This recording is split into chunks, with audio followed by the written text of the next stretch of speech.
Bom dia, intercessores, glória a Deus. Hoje nós estamos aqui com o nosso segundo vídeo falando sobre esse livro, Fontes para o Equilíbrio Emocional, da Ana Ribeiro. Eu creio que já tem sido muito bênção, né? Nós estamos sendo muito edificados aqui. Hoje nós iremos iniciar com a primeira fonte para o equilíbrio emocional, que está em Êxodo 20, no versículo 4, que diz: Não terás outros deuses diante de mim. Então, a primeira fonte para esse equilíbrio é o nosso primeiro mandamento. Amém? Então, nós vamos falar sobre isso hoje. Quando, o homem cai, quando existe, a queda do homem ali, no início da história, o ego entra, dentro do coração dele. Então, as vontades próprias dele, o desejo carnal dele entra dentro do coração. E aí começa, nesse momento, deixar de lado o Senhor como único Senhor e começa, na verdade, ter uma idolatria do eu ali. Então, nós podemos ver, alguns desejos, básicos ali que entraram, e contaminaram o homem, que é o desejo de prazer, o desejo de obter coisas e o desejo de realizar as coisas. Lá em 1 João 2,16 diz: Pois tudo que há no mundo, a cobiça da carne, a cobiça dos olhos e a ostentação dos bens, não provém do Pai, mas do mundo. Então, não há problema em a gente querer ter coisas, em a gente correr, atrás de coisas, de bens materiais, de coisas que nos fazem felizes. Porém, isso não pode roubar o lugar do Senhor. Isso não pode fazer com que se torne um Deus em nosso coração, que se torne uma idolatria. E muitas vezes nós nos idolatramos, sabe? Tem a idolatria do próprio eu, Então, isso não pode nos roubar. E o prazer, natural ali, ele dá ao lugar à idolatria. E o desejo de realizar as coisas, ela dá o lugar ao orgulho. E o desejo natural de ter coisas dá o lugar à ambição. Então, idolatria, orgulho e ambição. É isso que muitas vezes é muito evidente, na vida das pessoas. E mesmo assim, o Senhor não desistiu da humanidade, Ele não desistiu do homem. Então, nós entendemos que o coração como a nossa alma. Então, o coração como a nossa alma. Onde está a nossa mente, a nossa vontade, os nossos sentimentos, juntamente com o nosso espírito. Então, por meio do espírito, o Senhor transforma o nosso coração, que é a alma e o espírito. Não amar a Deus acima de todas as coisas desenvolve um caráter orgulhoso, provoca o desejo de independência de Deus e a raiz está na rebeldia e na rebelião. E é sobre isso que nós vamos falar hoje. Então, nós já sabemos que o orgulho e a rebelião fez com que Satanás caísse. Satanás tinha tudo que alguém poderia ter, que era a presença do Senhor. Ele estava lá, face a face com o Senhor. E ele perdeu isso, porque ele foi ambicioso e orgulhoso. E nós precisamos olhar para nós mesmos também com coragem, para entender, usando a palavra de Deus como um espelho e descobrir quem está de fato reinando em nosso coração. Então essa é a pergunta agora. Quem está de fato? Será que realmente nós temos colocado o Senhor sempre à frente? Será que realmente nós temos amado o Senhor acima de todas as coisas? Será que realmente o nosso trabalho, a nossa casa, a nossa família, nosso ministério tem sido o primeiro acima do Senhor? Ou nós temos colocado o Senhor à frente de todas essas coisas que fazem com que nós sejamos, quem nós somos hoje em dia? Então, nós precisamos realmente entender quem está por trás, O que está nos influenciando, Será que nós estamos realmente adorando o Senhor da forma certa e verdadeira? Ou nós estamos idolatrando aquilo que nós temos, que nós somos, os nossos prazeres? Enchendo o nosso espírito de orgulho pelo que temos ou fazemos, ou até mesmo pelas batalhas que ganhamos, como se a vitória fosse nossa. Então, isso que muitas vezes nós fazemos, A verdade é que a falta do conhecimento do Senhor nos leva à morte. Essa morte pode ser espiritual, física ou emocional. Se ignorarmos as leis espirituais, somos destruídos e podem recair sobre os nossos filhos. Então, tudo aquilo que nós vamos fazer, ou tudo aquilo que os nossos pais fizeram, tudo aquilo que os nossos avós fizeram, muitas vezes vieram, né, de geração em geração, recaindo até chegar em nós, e nós passamos para os nossos filhos.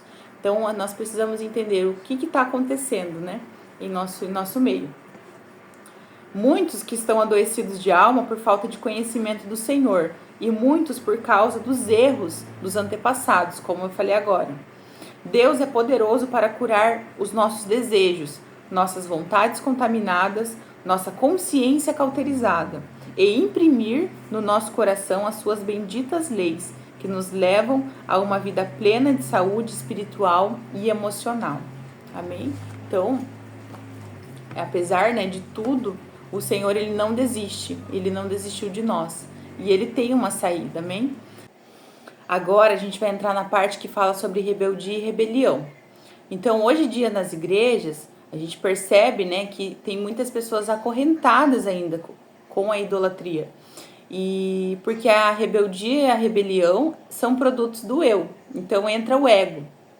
Muitos se convertem, confessam o Senhor, creem, né, e obedecem ali o único Deus e Salvador. Porém, muitas vezes tem ali dentro do coração ainda os seus deuses, né? Tem ainda dentro do coração aquilo que eles acreditam como uma verdade, às vezes até no inconsciente. E isso, né, vai gerando ali dentro das pessoas, né, um resultado de uma terra sem vida. Então, onde o plantio é perdido. Ele ouve a palavra de Deus, mas ele não dá fruto nenhum. Então, a pessoa está seca, né? A pessoa está ali só de corpo presente. Mas a alma dela, o espírito dela, já não compreendem mais nada do que é do Senhor. E essa dor, né, esse sentimento ali se manifesta em emoções vinculadas com remorso, com justiça própria, com depressão, perfeccionismo, ódio e entre outras coisas, né? Então, tudo isso acarreta esses sentimentos dentro da pessoa. E não existe equilíbrio emocional sem arrependimento pelo pecado da idolatria. Então, nós precisamos nos arrepender da idolatria. Nós precisamos nos arrepender de muitas vezes nos colocarmos à frente, né, das batalhas, das lutas, de nos colocarmos à frente daquilo que, na verdade, o Senhor deveria estar à frente. A rebeldia, ela é muito dissimulada. Então, muitas vezes, nós não percebemos que estamos acorrentados a ela, né? Nós estamos ali presos e que fala assim, meu Deus, por que eu não tô rompendo? Por que eu não tô conseguindo ver meus frutos? Por que eu não tô conseguindo, né, fluir? E é porque você está acorrentado. Você está ali, né, numa inércia. E nós precisamos sair desse momento. Nós precisamos sair disso para poder realmente viver essa liberdade que Cristo nos dá, né? Então, a primeira fonte para esse equilíbrio emocional é a entrega total da nossa alma, do nosso espírito, dos nossos pensamentos, das nossas vontades e da nossa consciência a Deus, reconhecendo Ele como só o único Deus. Ele é o único Deus que nós temos, né, e nós precisamos adorar. E nós precisamos pedir também para o Senhor sondar o nosso coração e autorizar Ele a tirar de dentro de nós qualquer coisa que dê resquício a essas idolatrias. Então, para haver cura, nós precisamos destruir o nosso eu, recusar os pensamentos de justiça própria e de orgulho. Esses dois elementos foram base para um rebelde. Então, esses dois elementos são o que basta, né, para a pessoa ser rebelde. Então, Satanás sentiu orgulho por ser poderoso, por ser lindo, né? Esquecendo que tudo era do Senhor. Tudo era Deus, né? Deus quem fez ele. E ele, por ele se achar que ele era lindo e maravilhoso, ele deixou e nem permitiu que o orgulho entrasse dentro do coração. Isso fez com que ele se rebelasse a Deus e ele fosse habitar em lugares escuros, áridos e longe da presença do Senhor. E a rebeldia, ela é uma característica comportamental. Então, a rebeldia ela é um comportamento. O rebelde é quem se rebela a uma autoridade instituída. Então, a rebeldia provoca cegueira espiritual, pois o temor do Senhor é o princípio da sabedoria.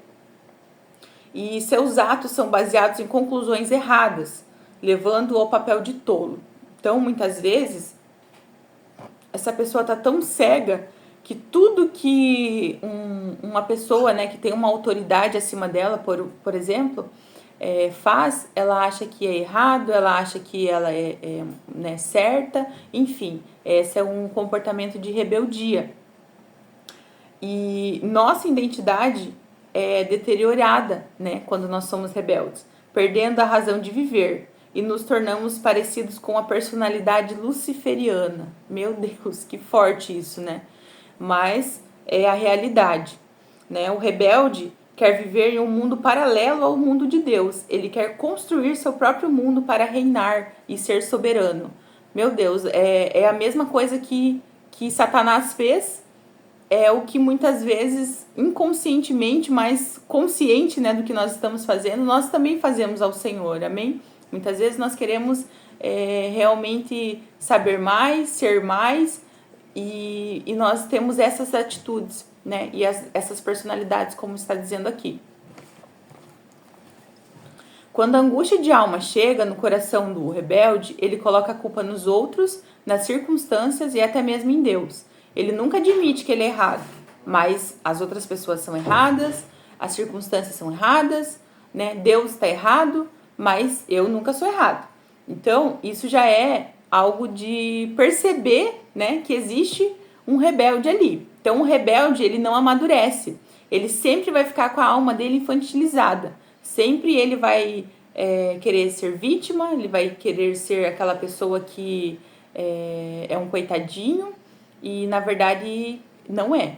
Cada vez mais segue para um abismo existencial. Então, sentimentos de ira toma conta dessa pessoa rebelde, inveja, mágoa, amargura, falta de perdão, e isso vira um caos na vida dessa pessoa. Então, o Senhor, ele não ouve os rebeldes. Nos ouvidos do Senhor, a oração de um filho rebelde soa como algo imundo, abominável. A rebeldia faz o rebelde viver aprisionado pelo medo. E agora a gente vai falar sobre a parte da rebelião. E a rebelião é comparada com a feitiçaria. Então, a rebeldia é comportamental. E a rebelião já é comparada com a feitiçaria.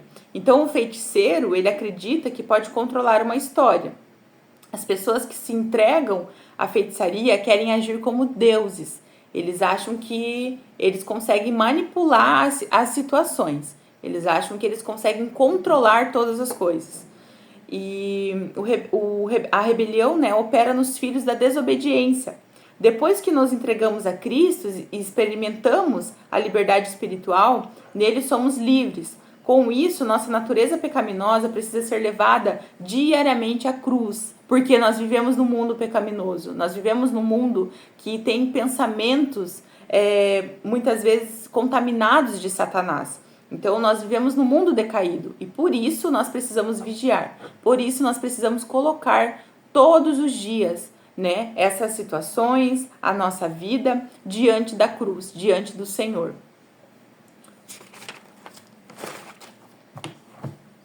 E adorar ao Senhor, né, reconhecer que Ele é o único Deus, é a fonte principal para a cura e equilíbrio emocional.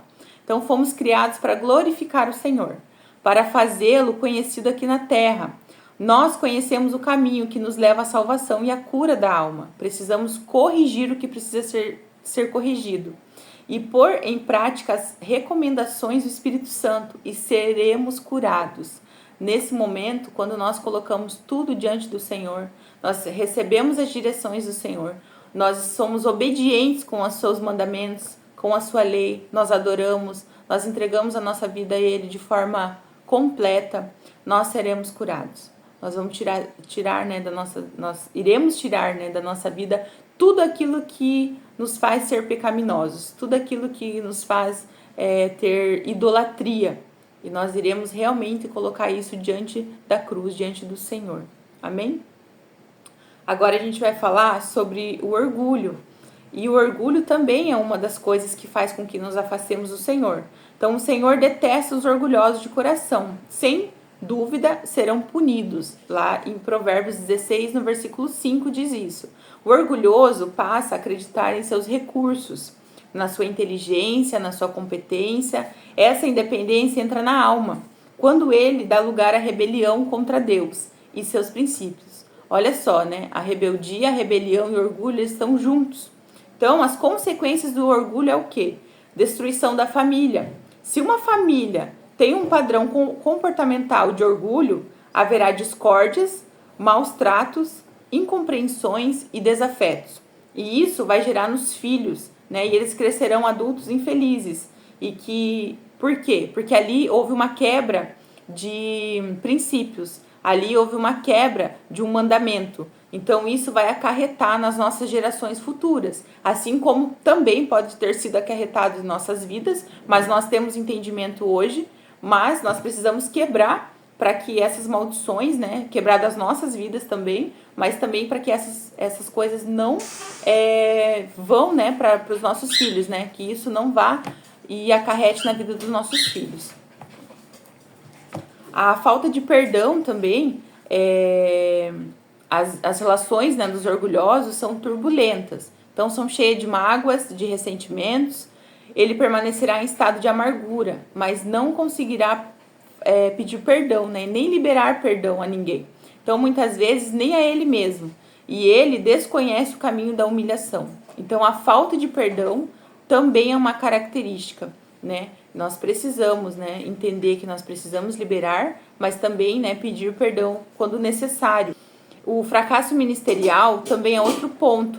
Então, quando o orgulhoso tem ali um cargo de liderança, muitas vezes, ao invés dele levar os problemas até aos pés da cruz, até o Senhor, ele acaba levando ali, né, esses problemas para o próprio pensamento altivo dele. A mente fica turva e ele não consegue entender o que realmente importa para Deus. Ele acaba pensando, né, naquilo que ele acha que é certo, naquilo que ele acha que vai ser melhor, né, para aquele ambiente onde ele lidera. E ele acaba, na verdade, tendo pensamentos altivos ali.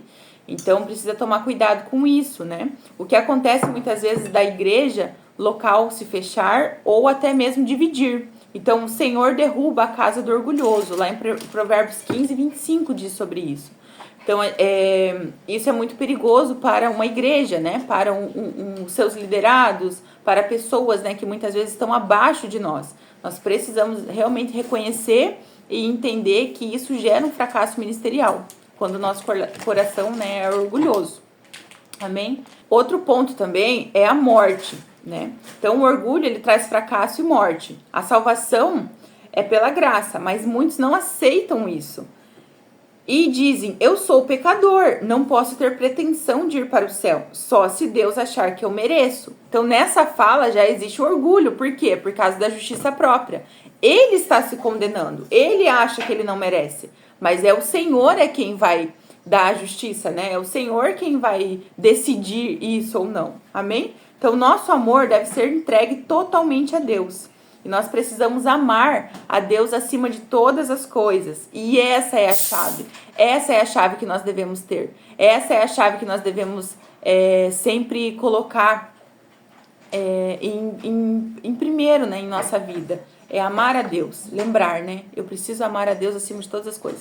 Tá com uma dificuldade, tá com um problema, tá com um sentimento. Lembra, eu preciso amar a Deus acima de todas as coisas. Amém? Que essa é a chave que nos levará a um caminho de salvação, a um caminho de honra a Deus, um caminho de idolatria ao Senhor, somente a Ele.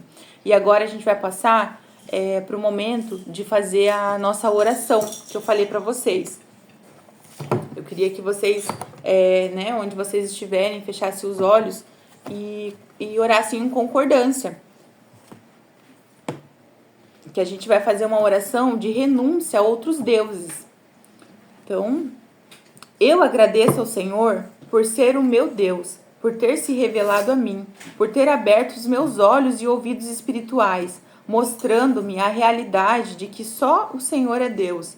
Pai, em nome de Jesus, eu venho pedir porque não guardei a minha alma, desrespeitei o primeiro mandamento e coloquei outros deuses em meu coração.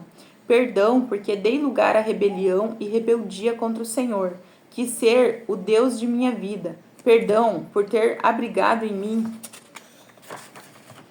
um coração orgulhoso, soberbo e altivo, e por ter contaminado a minha vontade e consciência com as concupiscências da carne. Perdão, Senhor, porque enquanto me comportei dessa forma, fui conivente com Satanás, agi de tal forma que permiti a ele que me dominasse, trazendo morte e destruição nas minhas emoções e em todos os meus caminhos. Estou arrependido por ter entristecido o seu coração, por não ter dado lugar ao Espírito Santo. Em vez de ter sido luz, fui trevas no meio em que vivi. Estou arrependido do meu comportamento arrogante e da forma como tratei a minha família, meus amigos e as pessoas em minha volta. Estou arrependido por não ter honrado com as aptidões que recebi do Senhor, por não ter enaltecido o seu nome diante de todos. Eu me humilho diante do Senhor, meu Pai, e peço perdão pela perversidade do meu coração. Renuncio os deuses que no passado adorei. Eu os denuncio com falsos usurpadores. Alimentaram-se das minhas fraquezas e dores e da minha ignorância. Mas agora os meus olhos estão postos a Deus. Dele vem a minha salvação. Nele eu sou forte. Eu renuncio o trono que construí para mim mesmo. Ordeno que saia da minha vida todo o reino das trevas, todos os espíritos malditos, contrários ao Espírito Santo de Deus. Retiram-se os deuses falsos e não deixem suas marcas. O sangue de Jesus me limpa e me purifica de todo pecado. Eu recebo do Senhor o seu perdão. Renuncio toda aliança que fiz com as trevas por meio da minha conduta e declaro que minha aliança é com o Senhor dos Exércitos. Declaro que só o Senhor é Deus, só o Senhor é meu Deus. Ele reina na minha alma, na minha vida. A Ele dou toda a honra, toda a glória. Sou grato, Pai, por ter me atraído para junto do Senhor, por ter me tirado da cegueira espiritual em que eu estava, por me ensinar as suas leis.